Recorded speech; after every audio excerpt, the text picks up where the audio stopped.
মধ্যপ্রাচ্যে ইরান ইসরায়েলের সংঘাত তুঙ্গে ওঠায় বিশ্বজুড়ে তৎপরতা বেড়েছে। এমন পরিস্থিতিতে মার্কিন যুক্তরাষ্ট্র তাদের সবচেয়ে বড় বিমানবাহী রণতরী ইউএসএস জেরাল্ড আর ফোর্ডকে এ অঞ্চলে পাঠানোর সিদ্ধান্ত নিয়েছে। আগামী 24 জুন এটি ভার্জিনিয়ার নরফোক থেকে ইউরোপের উদ্দেশ্যে রওনা দেবে এবং তৃতীয় মার্কিন ক্যারিয়ার হিসেবে মধ্যপ্রাচ্য ঘিরে মোতায়েন করা হবে বলে জানিয়েছে জর্ডান ভিত্তিক সংবাদ মাধ্যম।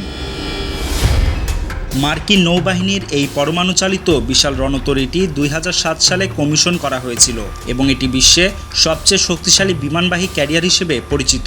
এর আগে ইউএসএস কার্ল ভিনসন মধ্যপ্রাচ্যে মোতায়েন হয়ে ইয়েমেনে হামলায় অংশ নিয়েছে। এছাড়া সম্ভাব্য ইরানি হামলার আশঙ্কায় কাতারের আল উদেইদ বিমানঘাঁটি থেকেও মার্কিন বিমান সরানো হয়েছে।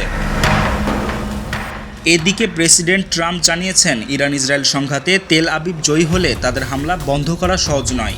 আর ইরান সাফ জানিয়ে দিয়েছে, আগ্রাসন বন্ধ না হওয়া পর্যন্ত তারা ওয়াশিংটনের সাথে আলোচনায় বসতে আগ্রহী নয়। তেহরান তাদের আত্মরক্ষার অধিকার অটুট রাখবে এবং আগ্রাসনের বিচারের দাবিতে অটল থাকবে বলে জানিয়েছে। নিউজ ডেস্ক, প্রতিফলন।